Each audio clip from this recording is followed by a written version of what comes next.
Sejak awal penciptaan, manusia telah bergumul dengan konsep baik dan jahat.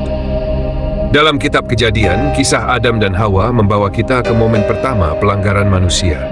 Sebuah tindakan sederhana, memetik buah yang dilarang, membuka pintu bagi dosa pertama. Namun dosa itu tidak berhenti pada ketidaktaatan. Tidak lama setelah itu, dalam kisah Kain dan Habel, kita melihat manusia pertama kali melakukan pembunuhan. Kain membunuh adiknya, bukan karena lapar atau ancaman hidup, melainkan karena iri hati, ego, dan rasa tidak puas. Dari sini pertanyaan besar muncul. Apakah kejahatan ini tertanam dalam diri kita sejak awal? Kitab suci dari berbagai agama seringkali berbicara tentang sifat manusia yang condong pada kejahatan, tetapi juga memiliki potensi untuk kebaikan. Dalam Al-Quran, surah Yusuf ayat 53 menyebutkan, sesungguhnya nafsu manusia itu cenderung menyuruh kepada kejahatan. Apakah ini berarti manusia memang dilahirkan dengan jiwa yang gelap? Atau ada sesuatu yang lebih kompleks yang perlu kita pahami?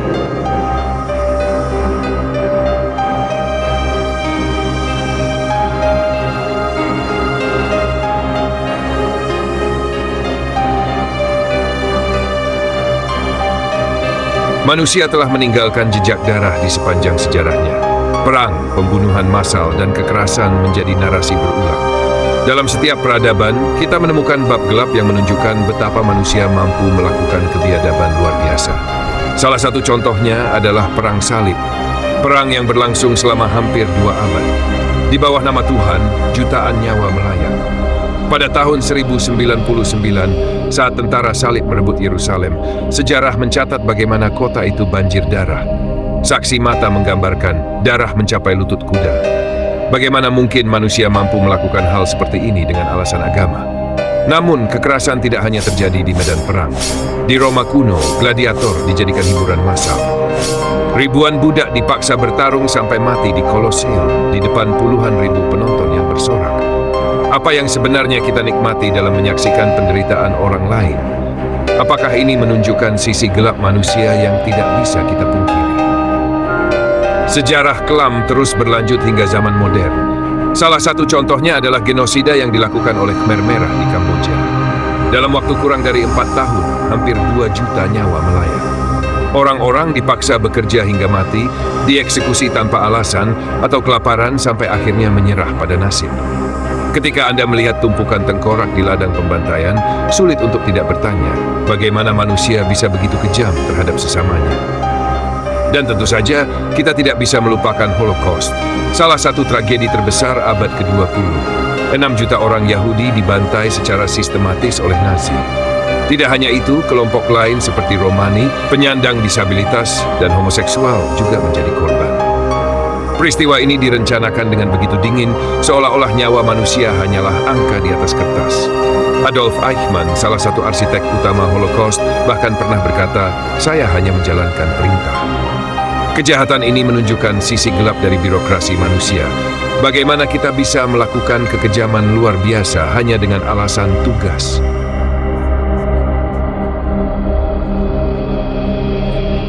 Bukan hanya pembunuhan langsung yang harus kita bicarakan. Ketika bom atom dijatuhkan di Hiroshima dan Nagasaki pada tahun 1945, lebih dari 200.000 nyawa melayang dalam sekejap. Orang-orang terbakar hidup-hidup, kota hancur lebur, dan generasi berikutnya menderita akibat radiasi. Keputusan itu diambil dengan alasan mengakhiri perang. Tetapi sekali lagi, ini menunjukkan betapa kecilnya nilai kehidupan ketika disandingkan dengan kepentingan yang lebih besar. Sejarah ini bukan hanya tentang masa lalu. Kekerasan terus terjadi di masa kini. Dari penembakan massal di sekolah-sekolah hingga konflik antar negara, kita melihat pola yang sama berulang.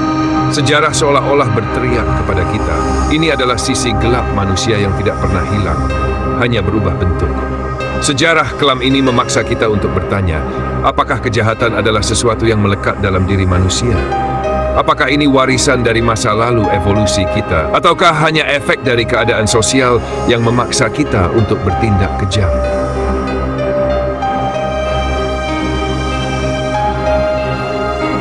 Untuk memahami kejahatan, kita harus menyelami mekanisme di balik pikiran manusia. Psikologi modern telah lama mencoba menjawab pertanyaan ini.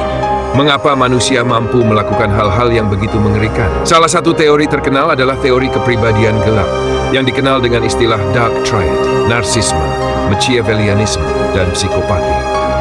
Tiga sifat ini ketika digabungkan dapat menciptakan seseorang yang manipulatif tanpa empati dan siap mengorbankan orang lain untuk keuntungan pribadi. Eksperimen terkenal yang dilakukan oleh Philip Zimbardo di Universitas Stanford pada tahun 1971 mengungkapkan sisi gelap manusia yang tersembunyi. Dalam eksperimen itu, sekelompok mahasiswa dibagi menjadi sipir dan narapidana dalam simulasi penjara. Dalam beberapa hari, para sipir yang awalnya adalah mahasiswa biasa berubah menjadi sosok yang kejam, menyiksa, dan mempermalukan narapidana mereka. Eksperimen ini membuktikan bahwa dalam situasi tertentu, bahkan orang biasa dapat menjadi monster.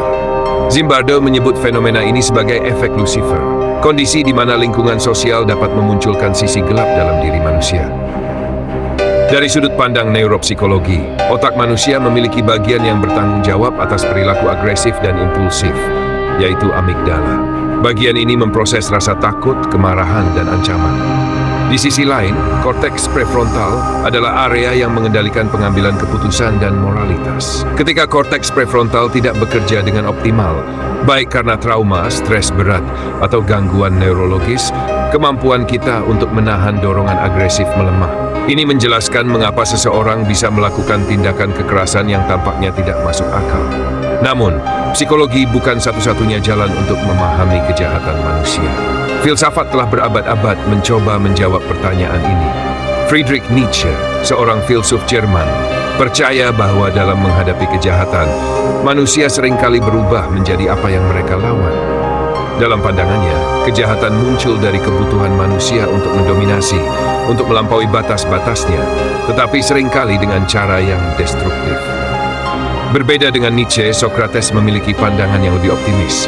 Ia percaya bahwa tidak ada manusia yang sengaja berbuat jahat. Kejahatan menurut Socrates terjadi karena ketidaktahuan. Orang melakukan hal buruk karena mereka tidak tahu apa yang benar atau baik. Tetapi apakah benar bahwa semua tindakan kejahatan hanya berasal dari kebodohan? Atau ada elemen lain yang lebih gelap? Thomas Hobbes dalam bukunya Leviathan berpendapat bahwa manusia pada dasarnya egois dan penuh hasrat untuk bertahan hidup. Ia menggambarkan keadaan alami manusia sebagai perang semua melawan semua. Tanpa aturan, kehidupan manusia akan brutal, penuh kekerasan, dan singkat. Di sisi lain, Jean-Jacques Rousseau percaya bahwa manusia lahir baik, tetapi dirusak oleh masyarakat. Ketika kita terjebak dalam persaingan, tekanan sosial, dan ketidakadilan, sisi gelap kita muncul. Apakah Hobbes benar bahwa kita jahat karena memang seperti itu kodrat kita? Atau Rousseau yang benar bahwa dunia ini yang membuat kita berubah? Psikologi evolusioner mencoba menjembatani kedua pandangan ini. Sebagai spesies, manusia berkembang dalam lingkungan yang keras, di mana kemampuan untuk menyerang atau bertahan hidup adalah kunci keberlanjutan. Namun, dalam evolusi yang sama, kita juga mengembangkan empati, kerjasama, dan kasih sayang, kualitas yang membuat kita bertahan sebagai komunitas. Jadi, di dalam diri kita terdapat benih baik dan jahat yang terus berjuang untuk mengambil kendali. Dalam setiap diri manusia, ada perang batin yang berlangsung setiap saat. Sebuah legenda Cherokee kuno menceritakan tentang dua serigala yang ada di dalam diri kita, serigala baik dan serigala jahat. Ketika ditanya serigala mana yang akan menang, jawabannya sederhana, yang kamu beri makan. Jadi apakah kejahatan adalah kodrat manusia, ataukah pilihan yang kita buat setiap hari? Setelah memahami sejarah, psikologi, dan filsafat, kita tiba pada pertanyaan yang lebih dalam. Apa sebenarnya esensi manusia? Mengapa kita memiliki sisi baik dan jahat yang selalu berkonflik? Apakah kejahatan adalah sesuatu yang tak terhindarkan? Ataukah itu hanya konsekuensi dari pilihan kita?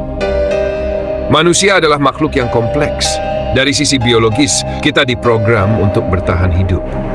Ini berarti kita memiliki insting untuk melindungi diri sendiri, bahkan jika itu harus merugikan orang lain. Tapi di sisi lain, dari perspektif sosial, kita juga makhluk yang membutuhkan orang lain untuk hidup. Kita tidak bisa bertahan sendirian. Maka muncullah dualitas, antara dorongan untuk berkompetisi dan dorongan untuk bekerja sama. Dalam kehidupan sehari-hari, kita melihat bagaimana dua sisi ini terus bertarung. Ketika kita merasa aman, kita lebih mudah menunjukkan kebaikan. Tapi ketika kita terancam, baik oleh rasa takut, kemiskinan, atau tekanan, sisi gelap kita perlahan mengambil alih. Seperti yang dikatakan oleh Viktor Frankl, seorang penyintas Holocaust, antara stimulus dan respons ada ruang. Di ruang itu, kita memiliki kekuatan untuk memilih.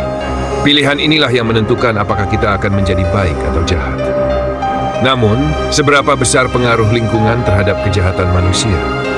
Seorang psikolog sosial, Stanley Milgram, pernah melakukan eksperimen terkenal di mana partisipan diminta memberikan kejutan listrik kepada orang lain. Hasilnya mengejutkan.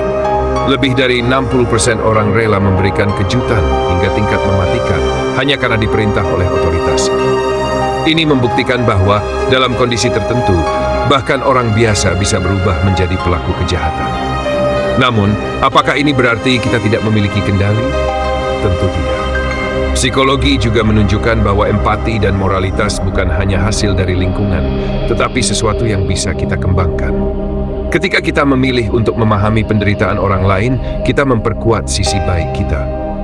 Seperti yang dikatakan oleh Nelson Mandela, tidak ada yang lahir dengan membenci orang lain karena warna kulit, latar belakang, atau agamanya. Kebencian diajarkan, dan jika orang bisa diajarkan untuk membenci, mereka juga bisa diajarkan untuk mencintai. Kita bukanlah produk dari takdir yang sudah ditentukan. Setiap hari adalah kesempatan untuk memilih. Setiap keputusan kecil yang kita buat, apakah kita akan memaafkan atau menyimpan dendam, apakah kita akan membantu atau berdiam diri, itulah yang mendefinisikan siapa kita sebenarnya. Kejahatan bukanlah akhir dari perjalanan manusia. Kejahatan hanya ada untuk mengingatkan kita betapa berharganya kebaikan. Kepada setiap orang yang menonton ini, saya ingin mengingatkan, Anda punya pilihan, Anda punya kekuatan. Jadilah cahaya, meskipun kecil, karena cahaya yang kecil pun cukup untuk mengusir kegelapan. Dan bersama-sama kita bisa menciptakan dunia yang lebih baik, dunia di mana sisi baik manusia menang. Terima kasih telah menonton, sampai jumpa di pembahasan berikutnya, di mana kita terus menggali makna dari